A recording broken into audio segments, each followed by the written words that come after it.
What's up and welcome to Idle Insights, a show where I, Treavor Bettis, talk to interesting people about idle champions in Dungeons and Dragons. And with me this week is the awesome Jim Zub! Hey, thank you I for having me. I actually probably should have said the mighty Jim Oh my Zub! gosh. It feels weird to occasionally be titled as the mighty, but I'll take it. Yeah. Thank you for having me. It's a thrill to chat about games as always, and gaming and all the goodness in and around it. I love this stuff so much. I cannot hide it. Yeah, it's I bleed D20s. You just cut me and just they pour right out of me. It's great. Well, Jim, I always love getting to sit down and talk with you. But for people who may be watching this who somehow don't know who you are, Sure. Who are you for those fine No folks? problem. I'm a troublemaking Canadian, and I'm known for writing comics and playing lots of games. Probably best known in terms of my writing for the comic book work that I do, particularly in and around Dungeons and Dragons. Lifelong gamer. So I've been writing the official D&D comics since 5th edition launched in 2014. I was a co-writer on the original Rick and Morty versus Dungeons and Dragons miniseries. I did some writing on the game box set that came out. I solo wrote the sequel, Rick and Morty versus Dungeons and Dragons 2, Painscape. I was co-writer on Stranger Things versus D&D. I was the creative consultant on Baldur's Gate Descent into Avernus. I'm the architect and lead writer on the Dungeons and Dragons Young Adventurers guides. And most proudly of all, I've had the chance to play Minsc the Mighty, the amazing cult character from the Baldur's Gate video games, and loyal partner to Boo, the miniature giant space hamster. The one really in charge. That's right. Oh, he's the mastermind of this operation, let me tell you. And so, yeah, getting the chance to, build new stories in the worlds of Dungeons and Dragons, and to be a small part of such an incredible time for gaming as a whole has been a real dream come true for me. I started playing D&D back when I was 8 years old. Oh, so and you already got to my first question, which is how there you it got is. into D&D. Oh, There you yeah. go. I started playing D&D when I was 8 with my older brother, and the original, the red box set from the early 80s, it said it was for, I think it's for 9 and up. And my brother would very proudly tell me I was too young to be playing this, So yeah, that's what kids do when they're 8 and 12 years old. They're just jerks. It's amazing. And so he was my first dungeon master, and we played a lot of D&D together, and we played with my older cousins, and then eventually, with friends and neighbors and all that kind of stuff. So I have been around since first edition and have gone through all the editions, all the things. Now, once I started working on the D&D stuff, I also became a pretty avid collector of the old books and things, because now I can, write it off as a business expense. Heck, of yeah. course. This is research, buddy. And so, before when I had the different setup, I could put things in the background, like, right. It's set decoration. Yeah, no, it's right, for business. I need this. It's important. This is a crucial part of my job. So yeah, I love the worlds and the characters. I love the creativity that endears in all of us, and the excitement that people have to sit down at the table. I love bringing new players into the hobby because they don't have any preconceived notions either. They sit down and they know that this is something, and they've heard of Dungeons and Dragons, or they have a broader sense of it, but then you get to really empower them and go, hey, what do you want to do? This is like a choose your own adventure, but you have all the choices, like let's really dig in and have fun with this stuff. Yeah. Heck yeah. No, yeah. I know exactly what you mean. I used to run stores at I used to run games at a bookstore, and it was mainly kids and a bunch of people who had never played D&D before, right? And I loved getting to get people into the game. It was so much fun. The moment when they realize what it really is, you know what I mean? Because they look at the books and they say, oh my gosh, there's all these tables and there's all this stuff and there's miniatures and there's things everywhere. How am I supposed to contain all this and understand it? And then the minute you go, it's actually really simple. I just lay out the scenario and I explain to you what's going on, and then I ask you what your character would do, and then we sort of take it from there. And don't worry about the minutia. I'll tell you when to roll dice, and we'll walk you through this stuff until you become comfortable. And now, there's so many more tools and resources at our disposal, things like D&D Beyond, or virtual tabletops, or just people in general feeling a lot more comfortable with gaming as a whole. And it's an incredible magical time for all of the hobby, honestly, and other role-playing games, all ships rising on the tide. It's been awesome. Yeah. You're talking about the moment where they realize it. I always equated that to the scene in Jurassic Park. It's a Unix system. Like they get that Right. same look that she had on Yeah. her face. Yeah. Oh, It's always so I can good. do this stuff. Well, because it's an extension of make believe from when you were a kid. It's an extension of that magical kind of engagement that you used to have as a child that a lot of people lose touch with, that their imagination and their ability to embody these kinds of stories and ideas and characters. And so when you make it really clear to them, A, you can do this, it's really easy. B, it's going to be a ton of fun and you get to Hmm. be creative about it. And this is something that you totally used to do and you stop doing at some point, and you don't have to let that go. You don't have to leave that behind. And in fact, it can be better than ever. And you can collaborate, with your friends and loved Yeah, ones. It's wow, what else could you want? And meet new people. That's the other great thing about it too, it's is, true. I think there's a huge surge of young players that are getting into D&D, but honestly, there's these running gags about after you turn 30, it's really hard to make new friends, or it's really hard to kind of get yourself out there. And as a gamer, I've never had that problem. If I'm in a new city, if I'm in a new place, that's where I go. You Yep. go to a comic book store, a gaming store, there's instantly a community there, and there's something to plug yourself into. When I moved to Toronto, one of the first things that I did was go to some of the gaming stores and the comic book shops, and that pointed me towards an RPG group. And all of a sudden it was Hmm. like, oh, I made a ton of new friends, and it just sort of grows from there. Yeah, big That's time. fantastic. But let's move things over to Isle Champions presents Of the course. Black Pits, Yes. the upcoming a live game that we've got that where you will be playing Minsc the Mighty. Yes. Um, Yes. so why'd you give people the like the rundown real quick of who Minsc the Mighty Right. is? So Minsc is a fascinating character. Baldur's Gate is one of, if not the most, it's probably the most successful Dungeons and Dragons video game franchise. There were 2 games and an expansion, and the cast of characters, you can make your own character in the game, but the secondary characters, the ones you add to your party, some of them became quite beloved by the fandom. And the most famous one, the cult-like character who's picked up this legend over the years, is this character named Minsc, and he's a ranger, uh but he's really like acts more like a barbarian. He's I sort of I was this. genuinely shocked when I learned Yeah, Minsc yeah. was a ranger. Well, because and he's what's the term they use, slightly brain addled, so something may have happened to him, an injury, or maybe he's always been a little bit spacey, and he's not always 100% focused on the here and now. Maybe he's a little more in his head and the legend that he's built up of Hmm. himself and his own heroism. And he has a animal follower, but it's not your typical kind of thing. This isn't like a wolf or like an eagle or even an owl or a horse. He's got a pet hamster, who goes everywhere with him. And whether or not this is true has always been, purposefully left kind of ambiguous, but he calls it Boo, the name of the hamster, his miniature giant space hamster, which is a callback to Spelljammer, and the actual giant space hamsters that power some of the ships and are used in the technology. Like, it's wild stuff, right? And so it's a fun little, uh, um, kind of joke about Spelljammer stuff. It's this character who was sort of a throwaway with some really funny dialogue, but people took to him. He's got just such an intense personality. He's like the original kind of kick down the door, go get him sort of dungeon nearing kind of character.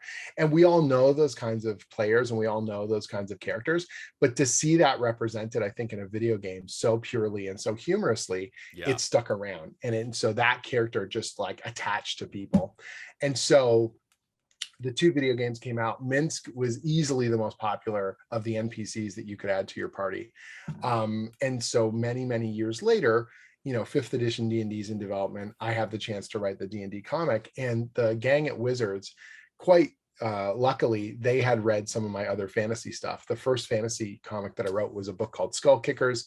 It has a real humorous slant, and it's kind of my love letter to kind of ridiculous dungeoneering and all the kind of stuff, all the tropes. Mhm. And they were like, oh, we really think, your humor stuff's great. You can incorporate some of that into D&D. There's this character, Minsc. He's got this real infamous kind of feel. And I'm like, oh, I know who Minsc is. And they're like, do you want to bring him into current, Forgotten Realms? Because the timeline of the Forgotten Realms, it's over a century since Minsc was around. He's a human. And so we came up with a way magically to kind of bring Minsc into the here and now and have him running around on current adventures. And from that comic book appearance, he's now a mainstay of a lot of different D&D stuff. He's shown up in multiple games and products and merch and all sorts of stuff like that. So I'm thrilled to have been a small part of that and get to write the character on Going Adventures and kind of reinvigorate him. And so what happened was back in 2019, D&D Live is this event where they announce a bunch of new D&D products and they do these live session games. And Chris Perkins reached out to me and asked if I would be interested in playing Minsc live on stage. And that was the first time I'd ever done a live game, like a streamed session, let alone live on stage and stuff like that. And we just went for it. And the coup is that he somehow convinced Matt Mercer to play Boo the hamster. And so there you have, probably the most famous voice acting player in D&D, and he's not going to use his voice. Like, it's just it's nuts. So good. It's nuts. So good. It's so crazy. We had such an amazing session. It's kind of become this infamous, stream game. Yeah. And that was kind of it from there. I've been asked to play Minsc on several, charity streams and multiple kind of official D&D events, including Idle Champions. And so, they've asked me to play in previous stream games. It was an absolute joy, to bring that back and to whip up that character and his craziness. And the one that you guys just finished, I was not involved with, but they filmed this little stinger at the end where Minsc is super angry that he was not involved in the quest. And so we get to kind of bring it all back, and I get to play Minsc again for all of you. And I could not be happier. It's such a pleasure to do so. Yeah. I got to write the script that you used as inspiration for jumping off on, and because it was one of those moments where it's like, okay, we want to do a stinger like we did for the last one, but we don't want it to be like as intense because we just went through this really intense thing. I was like, oh, we should have Jim Zub play Minsc and walk out like Captain America at the end of Spider-Man, and they're like, go write that. It was so much fun, and just digging in on that, and the character is so. What's a real joy about playing Minsc is the fact that you never have to worry about whether or not there'll be things to do, because if Minsc is bored, instantly he will find a target. Instantly he will be completely 100% self-assured that the direction we need to go and what we need to do in order to kick evil's butt or find the legend of his own greatness. And I think what's most amazing is no matter what people seem to throw up against him, genuinely in the games, he's able to overcome it. The most extreme example of that being the Idle Champions game, where B. Dave Walters was running us as 20th level characters. So we had this vision of what all these, stream characters would look like at the peak of their powers. And I had this sword called Lilikor, which is a Vorpal greatsword from Baldur's Gate 2. So I wanted to tie that back in. And Lilikor is like a crazy weapon. It's like bloodthirsty bonkers. And we were facing off against 3 green dragons. And it's like we were meant to kind of lose this combat. Clearly, we were meant to lose or fight to the precipice. And on stream live in the game, I roll 2 natural 20s and lop the heads off, because a Vorpal weapon means that if you roll a natural 20 and the creature has a head, you just took it off.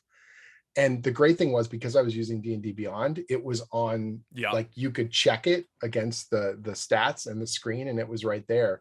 I had rolled these 2 natural 20s in 3 shots. And poor B. Dave, our dungeon master, has to go with this and basically be like, in whatever, less than 6 seconds, Minsc just lopped the heads off 2 dragons. And when stuff like that happens, you kind of have this weird moment where you're like, well, no wonder Minsc thinks he's the greatest hero that Right? ever lived. The entire universe is making it happen.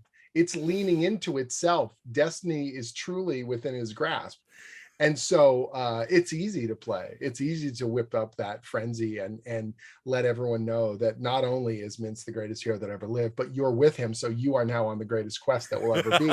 And we are going to make legends of ourselves, that the bards will run out the ink on their quills and we're going to do it all, you know? And that's what's so fun about it, is he's such a bombastic, over the top personality. It's the kind of character that you want at the table, something that drives Yes. action, something that Yes. drives interaction, and something that keeps everyone moving, keeps momentum at the table. And it's a pleasure to be able to do that. And there's a unique devious joy that I get, you know, have to bring to dungeon masters and make them kind of scramble to keep up with him. That I know that if I was the dungeon master, I would simultaneously love and hate, you know. So it's my pleasure to inject that into the proceedings as much as I can. Yeah, yeah, it's good. It's No, good. that moment, like I know I work for C&E, so I may seem a little biased. That was genuinely one of the coolest things I've ever seen happen on stream. It was the weirdest, you know. You always hear about, oh, you roll a natural 20, and of course it's an exciting moment, right? Yeah. But think about it, you know, it's 5% of the time you're rolling a 20, statistically speaking.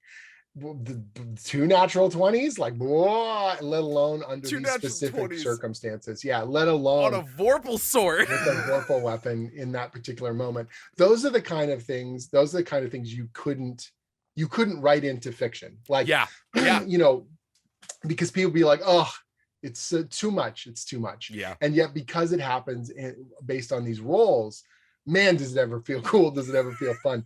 You know, one of the difficulties I had early on, and I finally kind of keyed into it, was writing the Dungeons and Dragons comics is different from writing. I've written a lot of superhero stuff for Marvel. I've written a lot of other comics for other publishers, and the D&D comics, to me, I wanted to enrich and feel like we were watching one of the best sessions play out before your eyes. Okay. And to me, the way that I do that is I have to inject an extra layer of chaos, because that's what the dice do, right? Yeah. That no matter how much you plan, no matter how much you strategize, one bad roll of the dice, one weird turn of a saving throw or a thing, and the whole thing hangs on the precipice, you know what I mean?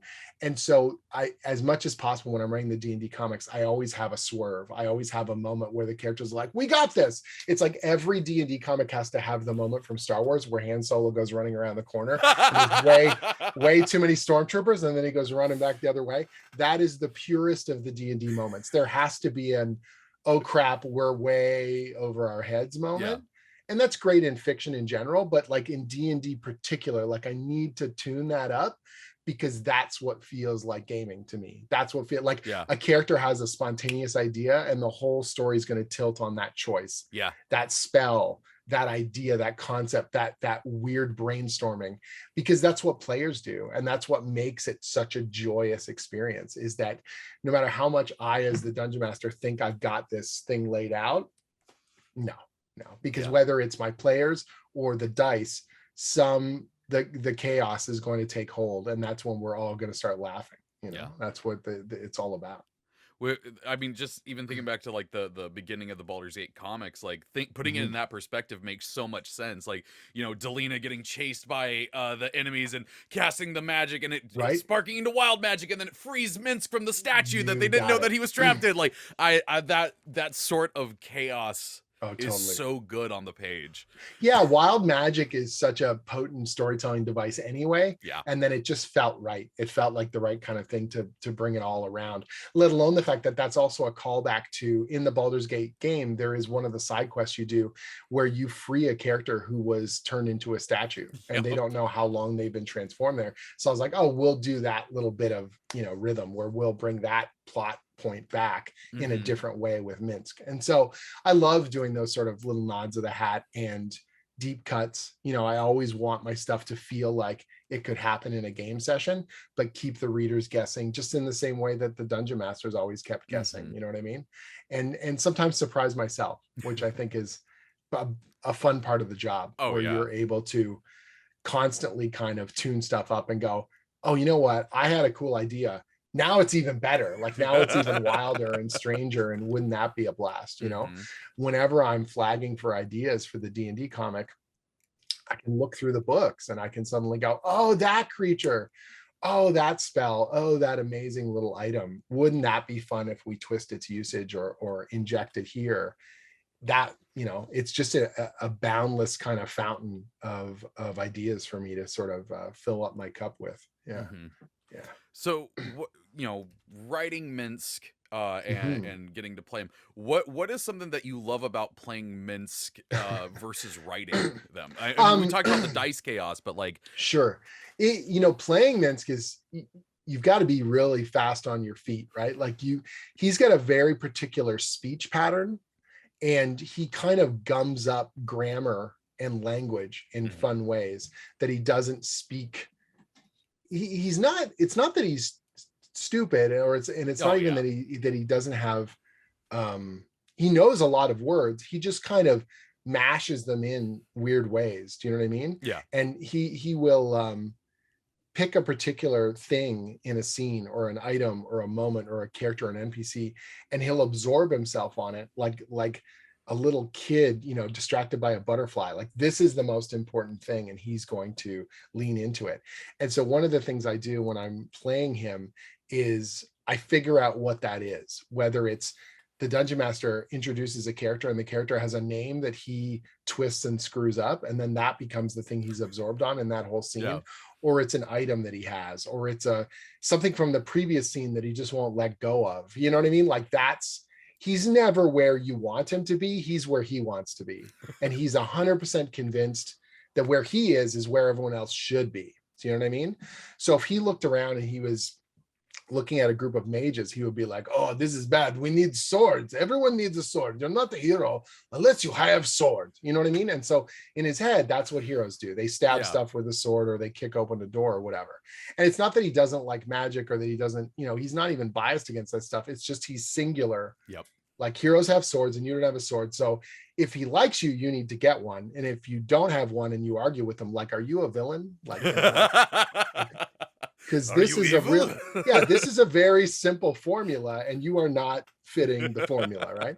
And so that's the kind of stuff I love doing. Is there's a spontaneity, you know, and an improvisational nature obviously to all of role playing, but Mhm. figuring out what that little hook is, and then I'm not giving it away too quick. Like I want to surprise the other players, and I want to surprise the dungeon master, and sometimes surprise myself when I realize, oh, this is the thing that we're going to hang this scene off of. This is what he's going to become absorbed with or whatever. Mhm. So like the Idle Champions game B Dave was running, at the very start, he was talking about our motivation. And I'm positive it was a throwaway line where he was talking about that we have to bring balance and restore the forest. And like, oh, Minsc has been told that's the mission. So that's all he thinks about is like, oh, we have to tidy up the forest. We have to make sure the trees are happy. They're very sad. They've dropped all their leaves. What if we like make the trees smile? Okay, we got to like kiss all the trees. So it's like, there is a chain Yeah, of logic yeah, there, but it's this twisted focus logic where it's like, we have to restore the forest. How do you restore the forest? Well, the trees look like crap. Well, how do we make the trees better? Well, we have to make them feel better. Well, how do you make people feel better? Oh, you give them a kiss. So it's like there is a insano logic to it that I will mhm. kind of ride out to its most moronic kind of outcome. You know what I mean? And that's where the humor comes from. Yeah, It can't just be him blurting out random words. There, you have to be able to track it back to a source point, and the source point is someone said something or asked something of him, and he just took it and went another way with it. You know what I mean? yeah. And that's what I find really enjoyable about playing him, is figuring that out. Mhm. And when I've got it, and it's like I'm holding a bomb, like I've got this little thing, and I'm just waiting for the moment when the dungeon master is trying to move the story in a particular direction, and I'm just gonna like unleash this thing on them. And Here, you I can got this for see, you. yeah, B Dave's just like, oh geez. And he loves it, Yeah, hates it, you know, it's the best, right? It's the yeah. best. And you know, the other thing too is that as much as the character is played for laughs and is comedic, there's an underlying pathos and mania there, right? Like the character, the few times I've done this in the comics, and we've done it a couple times in the stream games as well, where Minsc is confronted by his own weakness and cannot escape it, that he cannot delude himself any further. Do you know what I mean? That he's made a mistake or that evil is winning. He will just bottom out because that's not the way the legend's supposed to go. Do you know what I mean? Yeah. And so there's a surprising bit of pathos that you can sort of draw out of this, like the saddest clown. Like it's this real dark kind of underneath it all, where you know, there was a moment in the stream game where B-Dave just like twisted the knife so wonderfully. Oh yeah. And made it, you know, that he was having visions and nightmares and people that he had failed to save. And all of a sudden Minsc goes bonkers because it's like, no, he saves everybody, right? Because if he didn't, how could he call himself a hero? And so that's fun too, because you convince people, oh, this character is the comic relief. Oh, this character is just a goon and a goof. And then all of a sudden we sort of take a bit of a turn on it. And you're like, oh, okay. Yeah. All right. There's a little more, there's more heart, you know, sort of pulsing under the surface of this thing. And his loyalty to everyone and his loyalty to Boo. And, you know, as much as we've played up this idea that Boo is hyper intelligent and he's the mastermind of the pair of them, you know what I mean? Yeah. That there's a genuine love and camaraderie between them, in the sense of like, he doesn't know who he is without his partner, and he doesn't feel complete, you know, unless the two of them are victorious together. I think there's something really just kind of joyous and fun in the pure spirit of D&D, that he can run the whole gamut between like absolute goof, you know, and make everyone at the table guffaw, all the way to like, all right, you know, kind of the human condition and friendship and loyalty and you know, a lack of self-confidence bubbling underneath this absolute veneer of confidence, right? Yeah. I think that that's the fun stuff to be able to do. And whenever I write, you know, other intellectual properties, that's what you want to find. You want to find characters who have got nuance to them despite their stereotype or despite their surface, you know what I mean? That I can hit you with all the big broad ideas, and then every so often we just dig a little bit deeper and you're like, oh, okay, this is cool. You know, that you'll never know with 100% certainty everything about them, that they're not just, you know, surface level traits. Yeah. No, that twist the knife moment, like you were talking about, like I loved that one so much for B-Dave coming up with it to do for those characters, but also like the way that you played it, because like if that was a scene like in a movie or a comic or something, it's 1,000% the oh no, the character, I must hold them now. I must protect them. Well, you see, and that's the thing that a good dungeon master does. Like, I think, you know, sometimes people get the wrong idea that because there's an improvisational nature, they think, well, it's improv, and the improv rule is yes and. But that doesn't mean that the dungeon master lays over and says, whatever you guys want to do, you can do. I also need to confront you with challenges, right? And lift you and make you think just as much, that it can't just be a cakewalk and you get to be badasses and always win. It's like, no, you will enjoy it more if you earn it. You will enjoy it more if I take you on a ride. Yeah. You know what I mean? And that's a very particular skill. Yeah. There was a version of yes and that I heard, Mary Robinette Cole, where it was kind of taking it and making the yes and not quite a good thing, where it's like, yes, that happens, and this bad thing happens. Right. Yeah, totally. Here are the results of what you wanted to do. Exactly. Right. And, you know, I talk to my students about this as well. I teach at an art college here in Toronto, and I do courses on art and drawing because that was my original background. I worked in animation. And then I also do some story development and sort of history of animation and things like that. But in the story courses, we talk about the fact that as much as you want to show characters being amazing, and you want to, you know, push their skills to the forefront, you also want to contrast that or hit them with things that they're weak at.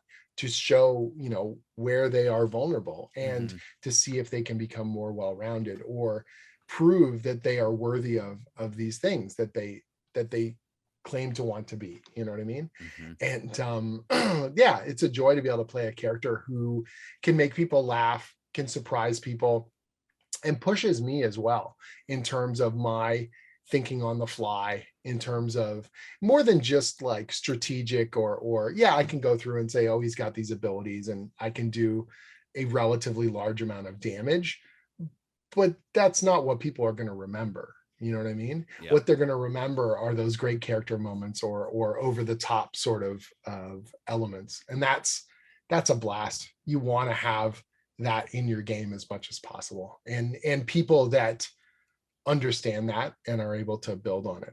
And I couldn't have imagined a couple of years ago playing D&D over Zoom, let Right. alone streaming it out to tens of thousands, or in the case of D&D Live, hundreds of thousands of Oh god, people, so many. you know, um, and feeling comfortable doing that. And yet, it all worked out really, really well. And now the flexibility of being able to stream a game that I can play with people in a completely different time zone, and record it and put it out to the world, and show people, hey, D&D is a ton of fun, Mhm. and we're going to surprise you, and interact with so many amazing players who are like at the top of their game, in terms of they're so good at gaming, they're so good at collaborating. It can't just be about dragging the spotlight and putting it on yourself, but Mhm. it's also looking for moments where I can collaborate with other people, or lift up a subplot or an idea that they had, and make sure that that also gets projected forward. That stuff matters a lot too. Heck So yeah. yeah. Yeah. So what does Minsc think of the Black Pits now that he has been invited there? I don't know that Minsc is going to do a lot of research on the Black Pits. That's fair. That's what's another honestly really amazing thing for me as a player, is it's sort of, as much as I have knowledge and lore, it's better the less I know about a thing, Mhm. because then I can just take a totally left turn tact. You know what Yeah. I mean? So he would not do any research. Oh, he's been invited. Oh, it's dangerous. Well, then that's where he must go. You know what I mean? Oh, this is where evil must be stomped into mush, and therefore he will be there, and heroism will surely follow. Like, that's what's so amazing about it. If he even knows, if he remembers the name of the person who invites him, I would be surprised. You know what I mean? That's what's so great about it. Yeah. And yet he will find his way there. Like, Yeah. whether it's Boo's got the map out and like, okay, that's the way we go, or whatever, or fate itself will deposit him at the entrance. Like, that's how that's going to go. Mhm. And there's something really fun about other people having to carry the water of the plot and all the NPC names, and what we're supposed to be doing, and Minsc just bulldozing in and being like, okay, it is time to do the thing. And then it's like, he just does it. Like, that's Yeah. what's so great about it, is I don't have to do a lot of heavy pregame lifting, let's put it that way. And it's sort of in my best interest not to. So Love it. what I really look forward to is him misinterpreting whatever is about to come, and going for it, whatever that misinterpretation might be. What's amazing too is, in that sort of improvisational way, when other characters realize, okay, Minsc is a bulldozer, but we have to point it in a particular direction, and they figure out the right method. They figure out the button, or the thing to say, or the way to frame Yes. the universe for him. And they go, that guy, he's over there, he's extremely evil. And every so often I'll make it hard on them. I'll be like, are you sure? Because if he is, we have to stop him. But once you start this, we must be destroyed. Are you 100% sure of evil? And then they'll be like, whatever they say, well, he's got the boots with the little curls on the front of them. And you're like, oh, very evil. Okay. And it's like, that's the kind of thing that he would dig in on, or that's the kind of thing you can suddenly like turn Yeah.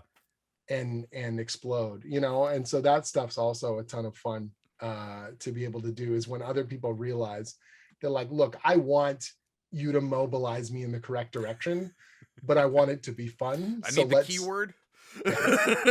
Right? Yeah. Figure that out. And whatever you did that time, I won't let you do it the same way next time. That's the other, because I'm a jerk. So, you have to now convince me of something else. You have to mobilize, and you guys have to be, a little bit fast on your feet as well, because that's how this thing's going to go. Right. So, Heck yeah. and the hardest thing to do is to convince Minsc that someone's not evil once he decided they are. Oh, yeah. Because he can't let evil live, like, so that's just a whole other level of madness that you can bring into the mix with this stuff. Yeah, it's good. It feels very pure, kind of old school D&D in a lot of ways. I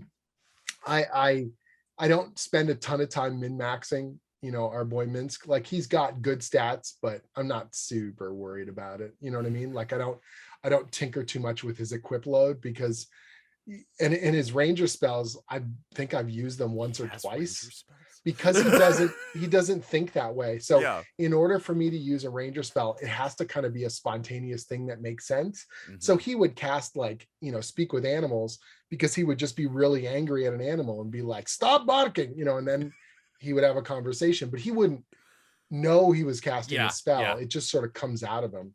That's the way I sort of treat all that stuff, so that's awesome. Yeah, it's good fun. That is for sure. I did want to shift gears here for a moment and talk about something that you mentioned at the beginning of the show that you work on, which is the Young Adventurers Guides. Yes. Can you tell the viewers a bit about what that is? 100%.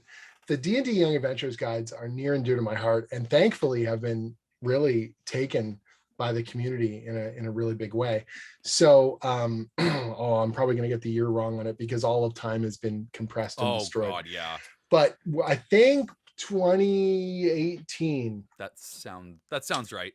That's when I went to the Wizards office to consult on Descent into Avernus. And I was there for like a week and interacted with the crew, and we would work on the game stuff in the morning and in through the afternoon, and then the evening grab dinner and just chat, and of course we're talking about how did you get into D&D and favorite stories and things like that. And I had a really, I'm talking to a bunch of the development team. Adam Lee was the one who brought me in the door doing the majority of the story consultant, but there was just about everyone on the development team, Crawford and Perkins and all those guys. And we go up for dinner and we're chatting, and I'm describing very specific things about the first edition books that ignited my creative imagination when I was 8 years old. And like certain pieces of artwork that right now I don't even have to close my eyes, and they're burned into my brain. I know them inside and out. And what I loved about those books, and what was utterly forgettable, and what was forgettable was the statistics. I don't know how many hit points that creature has, but I remember that piece of artwork, and I remember specific descriptions from the monster manual in terms of where you could find them and what they would eat or what kind of treasure they were obsessed with. And it just summoned up all these ideas in my mind as a young kid, and made me want to make stories and made me want to make worlds and entertain people. And so many months later, I don't know, 6-7 months later, Adam calls me up and he says, we're working with Random House, this imprint at Random House called 10 Speed. They want to put together, and we're working with them to do this product that's going to be for like 8 to 12-year-olds to bring them into the hobby. We don't know what form that takes yet, but I couldn't get that conversation we had out of my head. And the way you described the books and the specific qualities, I want you to get on a conference call with these people at Random House and tell them what you told me, because I think that'll help us inform and develop this idea. And I was like, be my pleasure. And as soon as we got on the call and I started telling the story, I also realized the unique opportunity that it presented, that I could easily just say, yeah, here's a bunch of stuff I think is cool about D&D. You should use that. Or I can kind of like close the circle on this part of who I was and why I love D&D and have a more direct hand in this thing. And so I kind of grabbed the steering wheel and I said, if you let me, I would love to put together a proposal for a specific kind of thing, a book that we were going to call The Young Adventurers Guides to Dungeons and Dragons. And what ended up happening was the more ideas we threw out, the more visceral and excited we got, the easier it was to realize this was a series of books. So the proposal went from a book to 2 books to 3 books. And now we're on the precipice of releasing book 6, Yep. and so we clearly kind of struck gold in terms of the format. And that format is no stats, no rules. This isn't, we don't tell you when to roll dice or anything, but what we do is we introduce the precepts of what a role-playing game is. You are going to take on the role of a character. You're going to pick a race in a class. You're going to be part of an adventuring party. Here are the types of roles. Here are the types of things that are available to you, and make it as visual and visceral in the description as we can, so that a kid or any new player, frankly, adult or child, can look at these books and go, I want to make a tabaxi rogue, or I want to make, whatever, an elfish barbarian, or a halfling wizard, or whatever you decide. And that is what is most exciting. All the mechanics underneath the engine and all the stuff that makes it run, that's fine. You will learn that at the table, and you will do so with an experienced dungeon master and with an experienced group of people. What you need to bring to the table, your job, is to be enthusiastic and excited about what your character is going to be. And here are the tools to do that.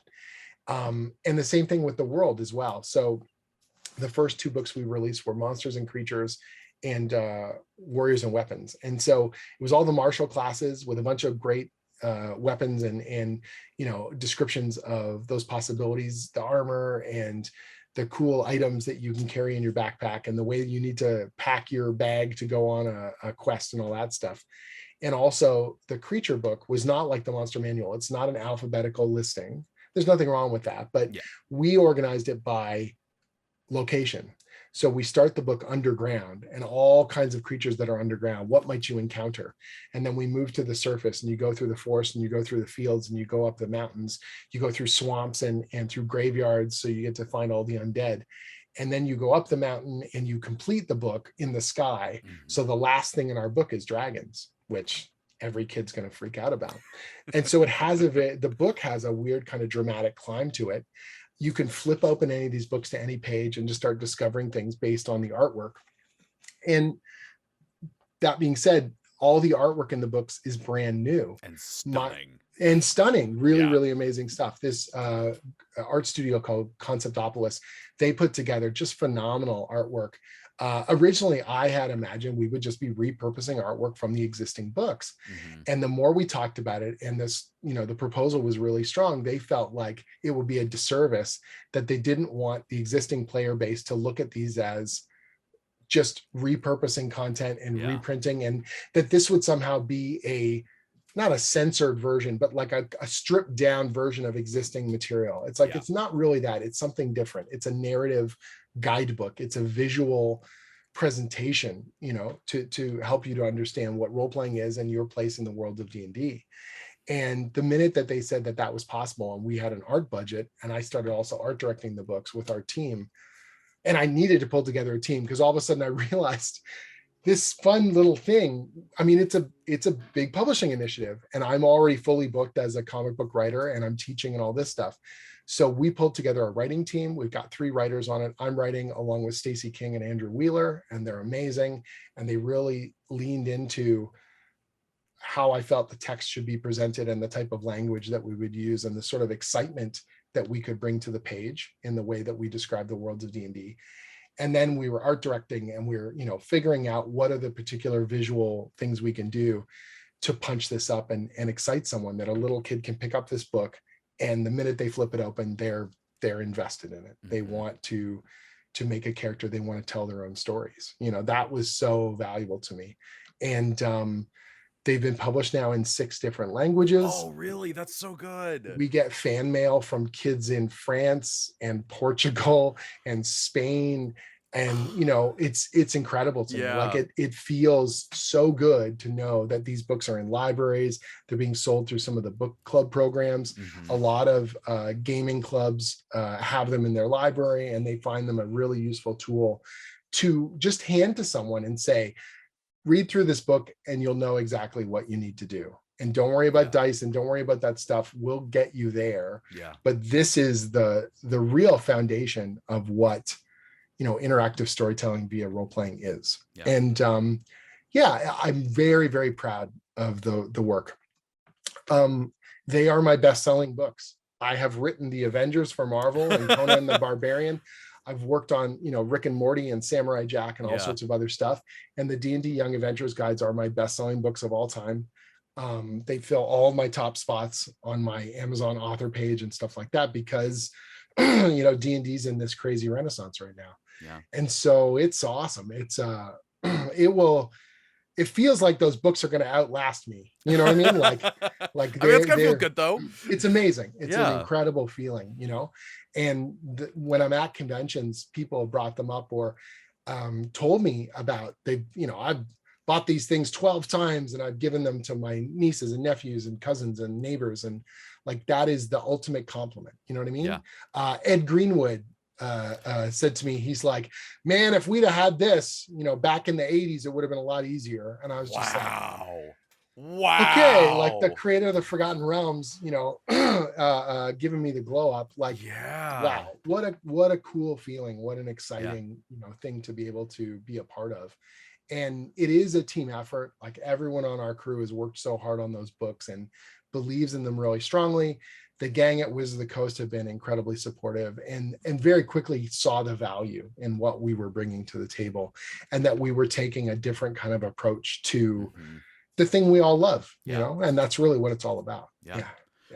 I personally have recommended these books so many times. I used to be a bookseller at Barnes and Noble, and anytime there were kids that were anywhere near the D&D section, I'd be like, the parents like, oh, they're really expensive. I'm like, well, good news. Follow These me. are really cheap. Yeah.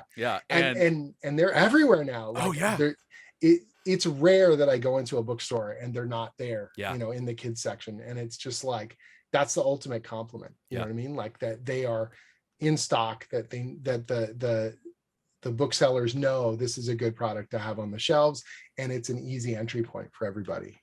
I do feel like I gotta thank you specifically for you and the writers and everyone for honestly getting my nephews into D&D. Because the best feeling. I like, from when they were very little, I told my wife, I'm like, I'm gonna get these kids to be nerds. I'm gonna get them to love role-playing games. Right. And so we there was a game on drive-through RPG called Hero Kids. It was like the basics of the basics of role-playing, and they were super little, and we played it and they loved it. Right. And when they started getting a little bit older, that's when these books came out. When you said 2018, I was like, oh yeah, that sounds right, because I thought you were talking about the release date. It was 2019, which blows my mind that it was just 2019. I know. It feels weird to me too, because that simultaneously feels like no time at all, and yet. But yeah, I got them the two first books for one of their birthdays, and they're like, oh, this is really cool. And I'm just like, yeah, it has to, it's like the role-playing games, like what we talked about, like it's, so you can learn about it. And then the next Christmas, after that was in July, and then in Christmas, the Tombs ones was out. Dungeons and Tombs. Yeah. Wizards and Spells. So I got them those books, and there was this amazing moment where I gave them the books, and my nephew Ryan flips through it, and he flips to the back, and he goes, oh, that's Brunor Battlehammer. I'm like, my freaking nephew knows who Brunor Battlehammer is. Yes. That is so cool. Yep. And then when they in 2021 last year, I finally got to really run a game for them, and I didn't even think about how appropriate this was, because they knew so much about the realms because of you. Right. I had them make characters, and then I played Minsc, walking them through an adventure. That's awesome. That's awesome. Yeah, Minsc is the legendary ranger example that we have in the Warriors and Weapons book. Yep. And so they knew who he was. Yeah, man. It's so great. It's such a good feeling.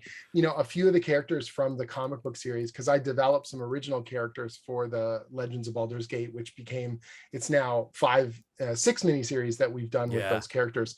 One of those characters is Delina, the Wild Mage, the one we talked about, who ends up bringing, Minsc to the present. She's a magic card, like in she's a very powerful one. Like, if you look up Delina Wild Mage, there are dozens of YouTube videos on how to use her as your commander in a commander deck, and why she's a really potent character and all this sort of stuff. Oh yeah, that D20 ability rocks. There's people cosplaying that character, like, Max Dunbar, the artist on Legends of Baldur's Gate and Infernal Tides, he designed that character, and we now have this unique pleasure to see people who love this character and know Yeah. the name, and she's part of both Forgotten Realms and now Magic the Gathering lore. Like that seems utterly insane. That's so um cool. Kreidel is that name is a character that I played in AD&D second edition, and he was a fast talking troublemaker. And in Legends of Baldur's Gate, he's a very different character, but he's still a thief and this troublemaking rogue and all this kind of stuff. And now he's a magic card, and he's Yup. become this sort of infamous character in the lore. That's extra surreal. And I some of the bet. people that I grew up playing D&D with, you lose touch with people. Some of them literally saw me on D&D live and reached out to me and were like, yeah, so my high school friend that I played role-playing games with is on a live stream with Chris Perkins, B. Dave Walters, Deborah Ann Wall, and Matt Mercer, and you're just like, what the hell's going on? And I'm like, oh, I have what the hell's going on every other day. That's kind of my life right now, which is fun, but very, very strange. And being able to bring that, to the table. This is a fun little anecdote. When I was at the D&D office and we were talking about getting into the hobby and all this sort of stuff, I explained that in high school, I was just like such an RPG advocate. I was trying to bring new people in all the time. And, nowadays, nerdy things are a lot more well accepted. But at the time, this was the middle of the 80s and early 90s. And like, it was not the norm. Like this stuff was considered very weird and fringe, or to the point of occulty or whatever else. Satanic panic. Yeah. Satanic panic. And I was just like trying to tell people, no, this is like improv and it's theater and it's fun and anyone can do it. And some of my friends in my gaming group, they got it. And other ones were like, Jim, you're trying to bring people into this who will never appreciate it, who will never understand it. Let it go. And I was like, no, man, like this is the thing. Like we got to get more people on board because it shouldn't be shunned. There's nothing wrong with this. This is pure fun and interactivity in a way that just watching a movie together is passive, and this is active. We all get to be invested in it. Going to a sporting event and seeing other people having fun, I want to make the fun. I want to do the thing, And one of my buddies, in the nicest way possible, but he had this sort of nickname for it. He was like, oh, here's Jim. He's going to be on like an infomercial, and he's going to be surrounded by like a cast of internationally cast children, and they're all going to have streamers, and they're going to be like RPGs. And so he always joked, and he goes, whenever I would start talking idyllically about role-playing games, he would go, oh, here's Zub with the streamers and kids again. What do I need to do to get you into a player's handbook today? Right? Well, yeah. Like that, he always called it streamers and kids, because that was like this idyllic version of, we're going to have all the children all happily playing together or whatever, playing role-playing games. Little did he know how many streamers would be playing D&D in the future. Yeah, the term streamers, of course, meaning like ticker streamers, not like.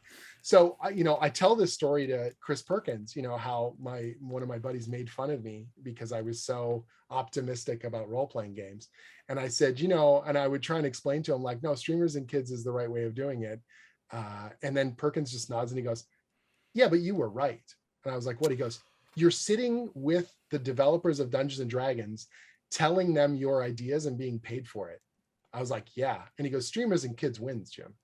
Oh. And I was like, oh, streamers and kids win. Streamers and kids and wins. We all toasted pints right there at the pub. That's we were amazing. And we all laughed. And I kind of went home and it was electric. Like I could barely sleep that night. And I was like, I really have come full circle. Like it's all kind of come back around. Streamers and kids wins. So, and the Young Adventurers Guides is the purest representation of that mindset, that this is not a hobby to be gate kept or to be closed away from people, that this is not for one group of people and not another, but that this is something we all should do, not even just D&D, but just tell stories together, be creative together, engage with each other instead of just waiting for entertainment to happen. You know what I mean? Yeah. It's what I believe in. And it's worked out pretty well for me. So Yeah. I can't think of any better way to wrap up this episode. Jim, thank you so much for sitting down and talking with me My today. pleasure, man. It's This great. has been so much fun, and I cannot wait to see you return as Minsc for Owl Champions Yes. Presents the Black Pits. That's going to be some good old fun. How many heads will roll? We shall see. Get the counter ready. Make sure you tune in. Every natural 20 is going to turn into something ridiculous, and every roll is going to be a blast because Yep. it's going to be an all-star crew of fools at just going for it every step of the way. Awesome. If people want to find you and your work on the interwebs, where could they do so? Nice and simple. So it's just jimzub.com, just jimzub.com. That's a hub site for, interviews and previews. I've got tutorials on how to write comics on there. I've got, links to all my books if you want to order them online. And now finally that we're on the others, moving through the other side of things, I've got a listing of upcoming appearances as well at conventions or signings. Awesome. Well, be sure to find Jim on there, and be sure to watch Idle Champions Presents the Black Pits with Minsc and the crew, just kicking some good evil butt. All butts must be kicked. That's going to do it for this week's episode of Idle Insight. So until next week, take care of yourself.